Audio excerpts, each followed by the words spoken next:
Hi friends, आज हम physics one liner part 4 में साउंड से संबंधित 25 एमसीक्यू का रिवीजन करेंगे। उम्मीद है ये सारे क्वेश्चंस आपको बहुत ही हेल्पफुल होंगे एग्ज़ाम के दृष्टिकोण से। चलिए हम प्रश्न शुरू करते हैं। ध्वनि क्या है? तो ध्वनि एक यांत्रिक तरंग है। अगला प्रश्न है, ध्वनि की प्रकृति कैसी होती है? तो ध्वनि की प्रकृति अनुदैर्ध्य तरंग होती है। ध्वनि निर्वात में क्यों नहीं चलती है? तो माध्यम आवश्यक होता है, इसलिए ध्वनि निर्यात में नहीं चलती है।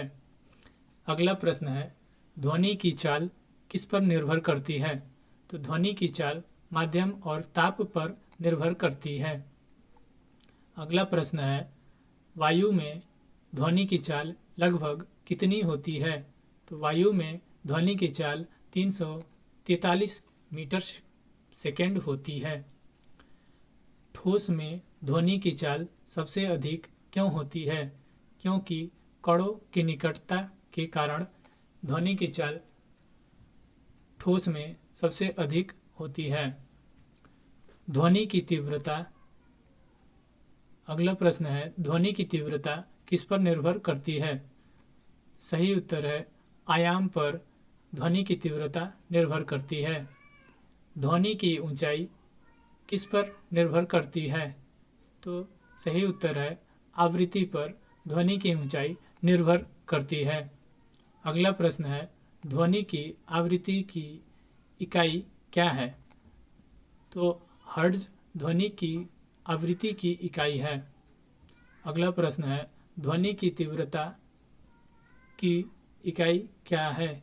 तो डेसिबल ध्वनि की तीव्रता की इकाई है। अगला प्रश्न है, मनुष्य किस आवृत्ति सीमा की ध्वनि सुन सकता है? सही उत्तर है 20 हर्ट्ज से 20,000 हर्ट्ज। मनुष्य आवृत्ति की ध्वनि सुन सकता है। अगला प्रश्न है, 20,000 हर्ट्ज से कम आवृत्ति की ध्वनि क्या कहलाती है? तो इस ध्वनि को मनुष्य सुन नहीं सकता है, इसलिए इसे अश्रव्य कहा जाता है। इसे इंग्लिश में इंफ्रासोनिक कहते हैं। अगला प्रश्न है, 20,000 हर्ट्ज से अधिक आवृत्ति की ध्वनि क्या कहलाती है? तो ये पराश्रव्य ध्वनि कहलाती है। इसे अल्ट्रासोनिक कहा जाता है। चमगादड़ किस ध्वनि का प्रयोग करता है? तो ये पराश्रव्य ध्वनि का प्रयोग करता है। अगला प्रश्न है, प्रतिध्वनि क्या है? तो प्रतिध्वनि परावर्तित ध्वनि होती है। अगला प्रश्न है, प्रतिध्वनि सुनने के लिए न्यूनतम दूरी कितनी होनी चाहिए? तो लगभग 17 मीटर होनी चाहिए प्रतिध्वनि सुनने के लिए न्यूनतम दूरी। अगला प्रश्न है, सोनार किस सिद्धांत पर कार्य करता है? उत्तर है, ध्वनि का परावर्तन के सिद्धांत पर सोनार कार्य करता है। अगला प्रश्न है, माइक्रोफोन का कार्य क्या है? तो माइक्रोफोन का कार्य ध्वनि को विद्युतीय संकेत में बदलना इसका मुख्य कार्य है। अगला प्रश्न है, लाउड स्पीकर का कार्य क्या है? तो लाउड स्पीकर का कार्य विद्युत संकेत को ध्वनि में बदलना है। अगला प्रश्न है, वर्षा के दिनों में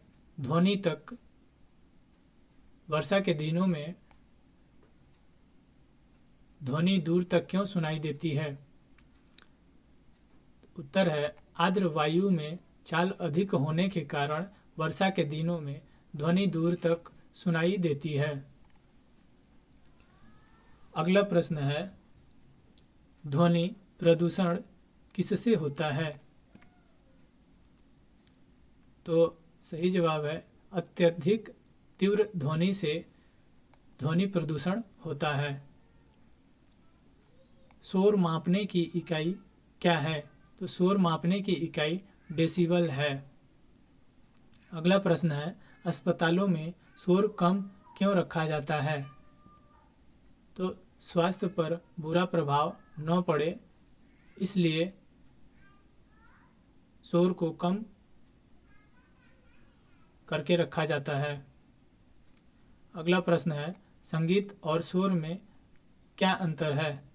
तो संगीत नियमित होता है और शोर अनियमित होता है। अगला प्रश्न है, ध्वनि तरंगों में ऊर्जा किस रूप में होती है? तो ध्वनि तरंगों में ऊर्जा यांत्रिक ऊर्जा में होती है। वीडियो को अब हम समाप्त करते हैं और हम आपसे कल अगले नए चैप्टर के 25 MCQ के साथ मिलेंगे। तब तक के लिए वीडियो अगर अच्छी लगी है तो please like, subscribe and share अवश्य करें।